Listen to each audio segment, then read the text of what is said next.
بسم الله الرحمن الرحيم. كتاب البيوع.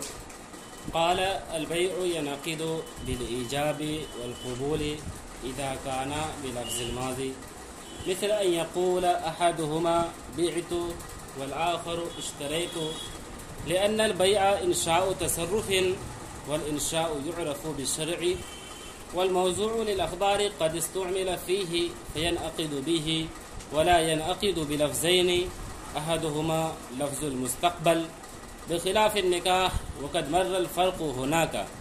وقوله رضيت بكذا وأعطيتك بكذا أو خذه بكذا في معنى قوله بعت واشتريت، لأنه يؤدي معناه، والمعنى هو المعتبر في هذه العقود، ولهذا ينعقد بالتعاطي في النفيس والخسيس والصحيح لتحقق المرازات.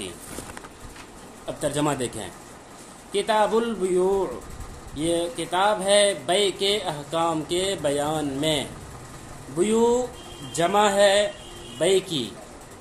بیع کے لغوی معنی آتے ہیں مال کے بدلے کسی چیز کو اپنی ملکیت میں داخل کرنا یا خارج کرنا. خلاصہ کلام یہ ہے کہ بیع کے لغوی معنی آتے ہیں بیچنا اور خریدنا، اور بیع کے اصطلاحی معنی ہے مال کے بدلے باہمی رضامندی سے لینا اور دینا. اب دیکھیں آگے عبارت کا ترجمہ بھی ساتھ میں ہوگا اور مطلب بھی ساتھ میں. قال البیع ینعقد بالایجاب والقبول. امام قدوری رحمۃ اللہ علیہ فرماتے ہیں بیع منعقد ہوتا ہے ایجاب اور قبول کے ذریعے، اذا کانا بلفظ الماضی، جبکہ وہ دونوں ماضی کے الفاظ میں سے ہوں. البیع ینعقد، بیع منعقد ہوتا ہے. منعقد ہوتا ہے کہ کیا مطلب؟ منعقد ہوتا ہے کا مطلب ہے کہ وہ مکمل ہوتا ہے، یعنی کمپلیٹ ہوتا ہے. کس کے ذریعے سے؟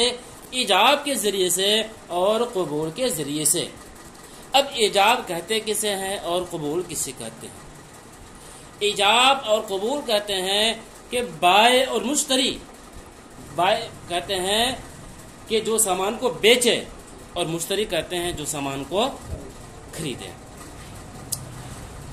اب دیکھیں بائع اور مشتری، بائع اور مشتری فرق سمجھ گئے؟ بائع اور مشتری دونوں میں سے جو بھی پہلے لفظ بولے اسے ایجاب کہتے ہیں، اور بعد میں جو بولے اسے قبول کہتے ہیں. پہلے بولنے والا چاہے بائع ہو یا مشتری ہو، ان کے قول کو ہم ایجاب کہیں گے اور بعد والے قول کو ہم قبول کہیں گے. کہتے ہیں ایجاب اور قبول کے ذریعے سے منعقد ہوتا ہے، لیکن لفظ ہو جو ہو کیسا ہو؟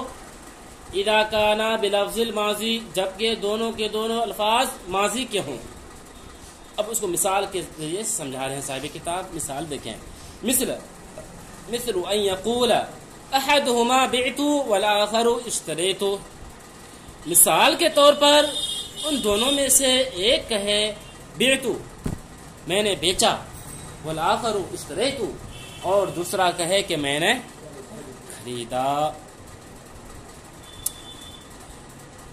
ان میں سے ایک کہے کہ میں نے بیچا اور دوسرا کہے کہ میں نے خریدا. یعنی مثال کے طور پر میں کہہ رہا ہوں کہ اس کتاب کو میں نے بیچا، اور اکرم کہہ رہا ہے کہ میں نے اس کتاب کو خرید لیا. تو اس طریقے سے بیع کیا ہو جائے گی؟ مکمل ہو گئی، کمپلیٹ. اب اس میں ایک چیز پڑھیں ہم کہ بیع کے ایجاب و قبول کے لیے جو الفاظ ہم استعمال کریں گے وہ الفاظ کیسے ہوں؟ ماضی کے الفاظ ہوں. اگر ماضی کے کیوں ہو؟ اگر مضارع کا استعمال کریں تو کیوں نہیں ہو سکتا ہے؟ اس کے فرق کو آگے بیان کر رہے ہیں. دیکھیں لأن البیع انشاء تصرف، اس لیے کہ بیع انشاء تصرف کا نام ہے. اب انشاء تصرف کسے کہتے ہیں؟ انشاء تصرف کہتے ہیں کوئی چیز وجود میں نہ ہو، وجود میں لایا جائے، کوئی چیز وجود میں نہ ہو وجود میں لائیں، اسی کا نام انشاء تصرف ہے۔ اور بیع چونکہ پہلے سے وجود میں نہیں ہوتی ہے، بیع کسی کی ملکیت میں، یعنی کوئی بھی چیز جب تک مشتری نہ خریدے تو مبی کہتے ہیں جو سامان ہو، مبی مشتری کے قبضے میں نہیں جاتا ہے۔ اسی طریقے سے یہاں بیع جو وجود میں آئے گا اس کے لیے کون سے لفظ ہیں؟ ماضی کا الفاظ استعمال ہوتا ہے، اسی کا کہہ رہے ہیں لأن البیع انشاء تصرف، اس لیے کہ بیع انشاء تصرف کا نام ہے، والانشاء یعرف بالشرع، اور انشاء پہچانا جاتا ہے شریعت کے ذریعے سے۔ یعنی کسی چیز کو جو وجود میں لانا ہے اس کے لیے کون سے الفاظ استعمال ہوں گے یا کون سے الفاظ استعمال نہیں ہوں گے، یہ شریعت بتلائے گی، یہ شریعت بتلائے گی۔ تو بیع کو وجود میں لانے کے لیے شریعت بتلاتی ہے کہ اس کے لیے ماضی کے الفاظ استعمال کرنا پڑے گا، تب بیع مکمل ہوگا، بیع کمپلیٹ ہوگا۔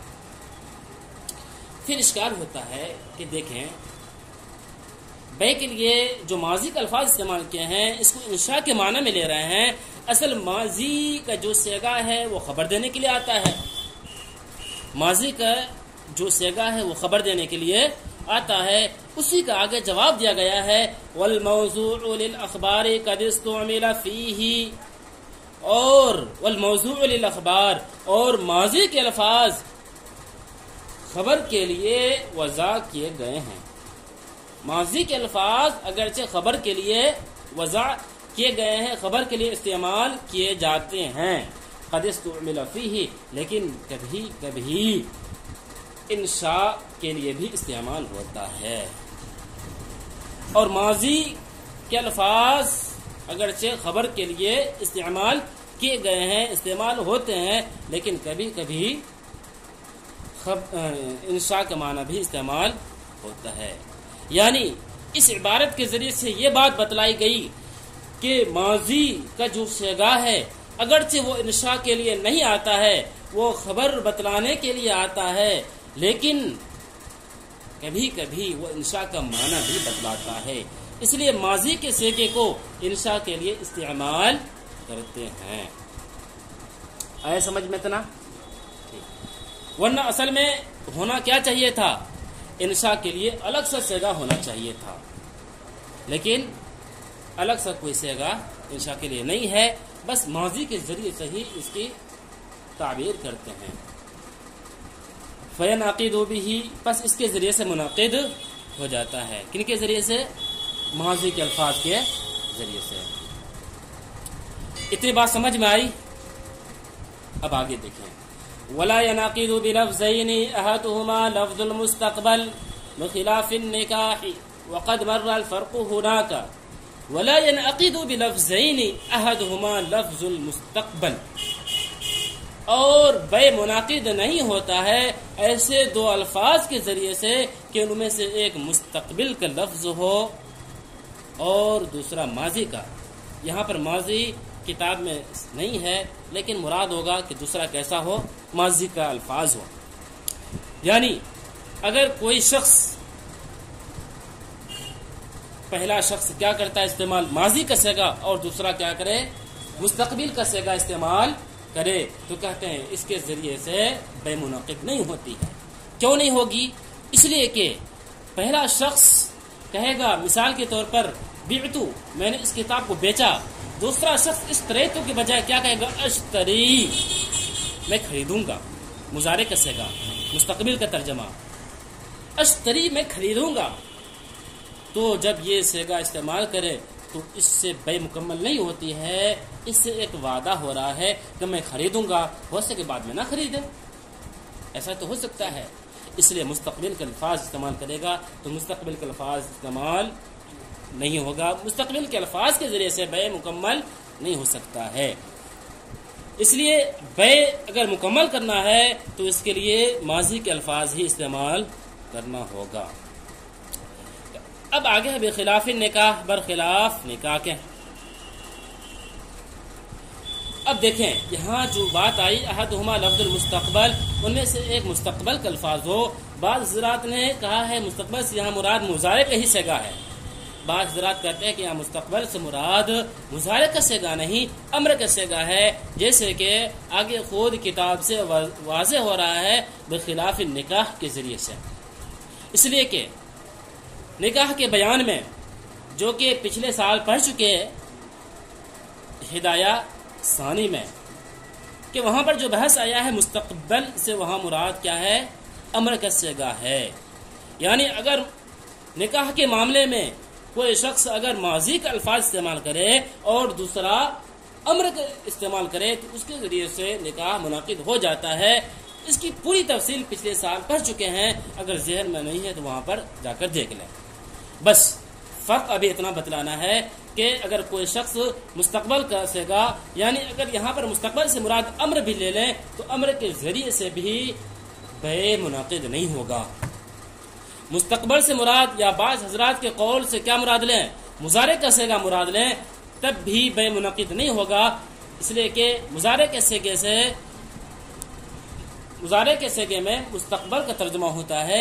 مستقبل کے ذریعے سے کیا ہو جائے گا؟ ایک طرح سے ایک وعدہ ہوگا، ہو سکے بعد میں سامان کو نہ لے، اس لیے بیع منعقد نہیں ہوگی.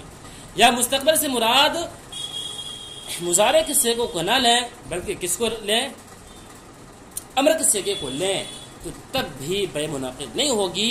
بیع کے منعقد ہونے کے لیے ضروری ہے چاہے بائع ہو یا مشتری، دونوں میں سے ہر ایک کو ماضی کا الفاظ استعمال کرنا ہوگا. وقت مر الفرق ہونا کا اور اس کا فرق وہاں گزر چکا ہے. کہاں گزر چکا ہے؟ کتاب النکاح میں ہے. یعنی اگر کوئی شخص ماضی کا لفظ استعمال کرے یہ نکاح کے معاملے میں ماضی کا لفظ استعمال کرے اور دوسرا ماضی کا نہیں بلکہ مستقبل یعنی امر کا صیغہ استعمال کرے، نکاح کے بیان میں کیا ہو جائے گا؟ نکاح اس سے ہو جائے گا لیکن بیع نہیں ہوگا. آخر نکاح ہو جائے گا بیع نہیں ہوگا، کیوں ایسا بیع نہیں ہوگا؟ اس کی وجہ میں نے بتلا دی ہے. ٹھیک، اور نکاح نہیں ہوگا اس کی تفصیل پچھلے سال پڑھ چکے ہیں. اگر ذہن میں نہیں ہے تو کیا کر لیں؟ جا کر دہرا لیں. اتنی بات سمجھ میں آئی؟ اب آگے دیکھیں. وَقَوْلُهُ رَضِيتُ بِكَذَا وَأَعْتَيْتُكَ بِكَذَا أَوْ خُذْهُ بِكَذَا فِي مَعْنَى قَوْلِهِ بِعْتُ وَاشْتَرَيْتُ. اور کہنے والا کا قول رضیت بکذا او اعطیتک بکذا او خذہ بکذا، بعتو اور اشتریتو کے معنی میں ہے. بعتو اور اشتریتو کی قول کے معنی میں ہے. ترجمہ کیا ہے؟ رضیت بکذا، میں اتنے پر راضی ہوا، او اعطیتک بکذا یا میں نے تجھ کو اتنا دیا، اور خود ہو یا تو بکذا یا تو اتنا لے لے. کہتے ہیں کہ جتنے الفاظ ہیں بعتو و اشتریتو کے قول کے معنی میں ہیں.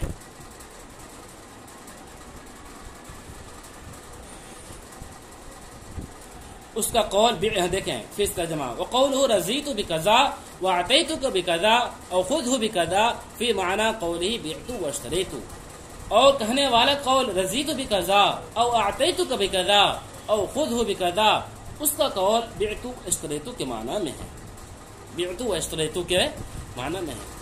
یعنی خریدنے بیچنے کے لیے صرف اور صرف بعتو کہنا یا اشتریتو کہنا ضروری نہیں ہے، بلکہ بعتو یا اشتریتو کی طرح کوئی دوسرا لفظ اگر لے کر آ جائیں گے تو ایسے الفاظ کے ذریعے سے بھی بیع منعقد ہو جاتی ہے.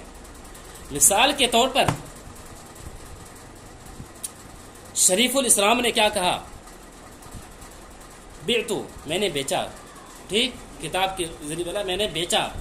اکرم کہہ رہا ہے رضیتو، میں راضی ہو گیا. یہاں پر یہ اشتریتو نہیں کہہ رہے ہیں، کیا کہہ رہے ہیں؟ رضیتو، میں کیا ہو گیا؟ میں راضی ہو گیا.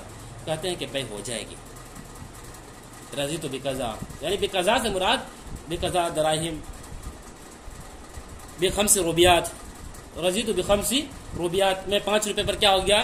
راضی ہو گیا. قضا سے مراد ہے کہ وہاں پر جتنے بھی روپے ہوں گے یا جتنی بھی چیزیں ہوں گی اس کو ذکر کرنا پڑے گا، جو بھی مال ہوگا اس کو ذکر کرنا پڑے گا۔ اگر یہ الفاظ استعمال کرتے ہیں تو ایسے الفاظ کے ذریعے سے بھی بیع منعقد ہو جائے گی۔ یا رضیت بقضا نہیں کہا، یا اس نے کیا کہہ دیا، اعطیتک بقضا، میں نے تم کو اتنا دیا، اعطیتک بقضا، میں نے تم کو اتنا دیا، تو اس صورت میں بھی بیع منعقد ہو جائے گی۔ یا تیسرا لفظ کیا کہے، خذہ بقضا، تو اتنا لے لے، تو کہتے ہیں ہر ایک بیعتو و اشتریتو کے ہی معنی میں ہے۔ کیوں ایسا؟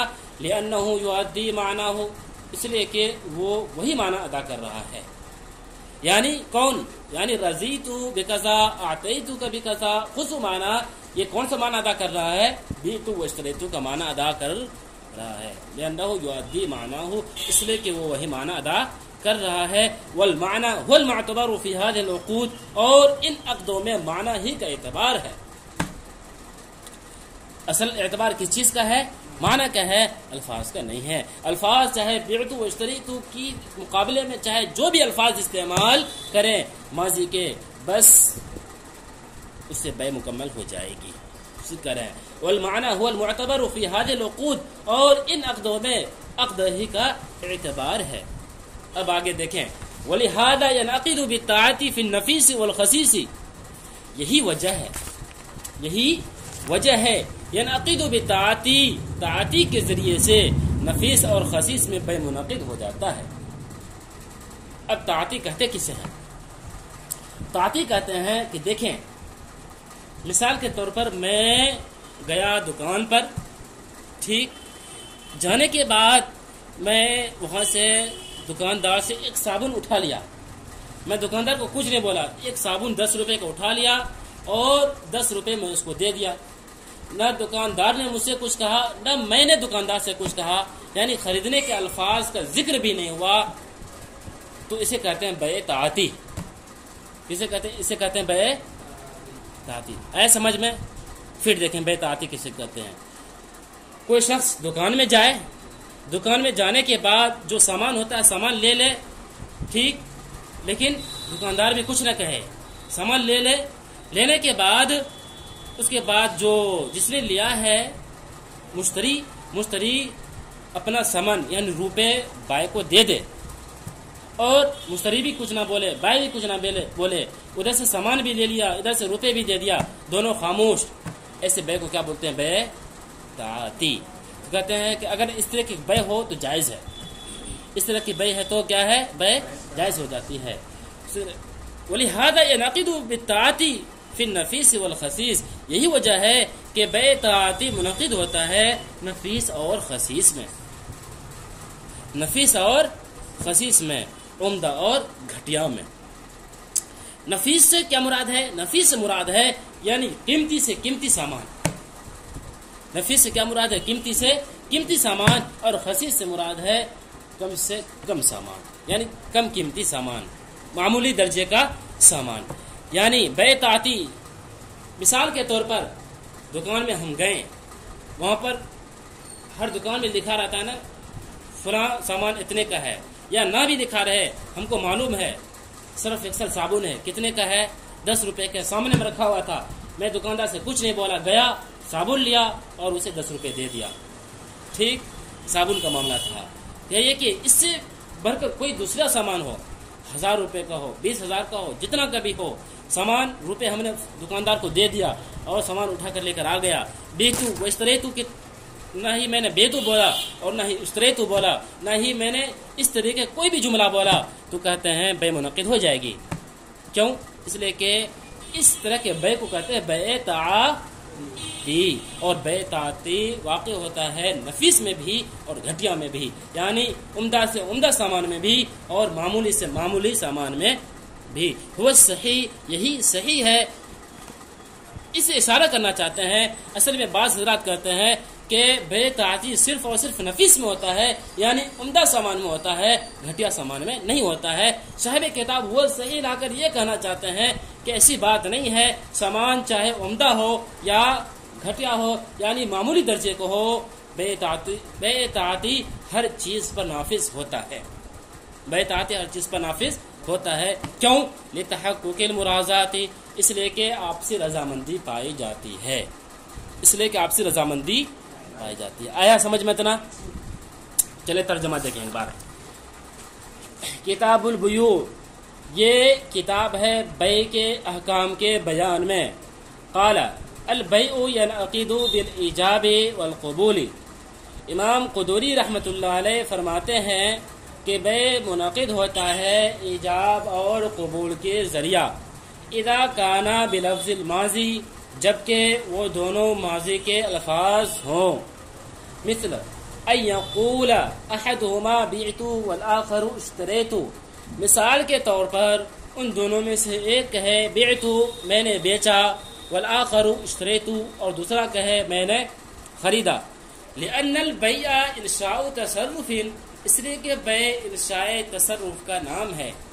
والانشاء یعرف بالشرع، اور انشاء پہچانا جاتا ہے شریعت کے ذریعے سے. والموضوع للاخبار قد استعمل فیہ، اور ماضی کے الفاظ اگرچہ خبر کے لیے استعمال ہوتے ہیں لیکن کبھی انشاء تصرف کے لیے بھی استعمال ہوتا ہے. فینعقد بہ، پس اس کے ذریعے سے بیع منعقد ہو جائے گا. ولا ینعقد بلفظین احدهما لفظ المستقبل، اور بیع منعقد نہیں ہوگا ایسے دو لفظ سے کہ ان میں سے ایک مستقبل کا لفظ ہو. خلاف نکاح، برخلاف نکاح کے. وقد مر الفرق ہونا کا، اور وہاں فرق معلوم ہو چکا ہے. وقوله رضیت بکذا او اعطیتک بکذا او خذه بکذا فی معنی قوله بعت واشتریت. اور کہنے والا کا قول رضیت بکذا او اعطیتک بکذا او خذه بکذا، ان کا قول بعت واشتریت کے معنی میں ہے.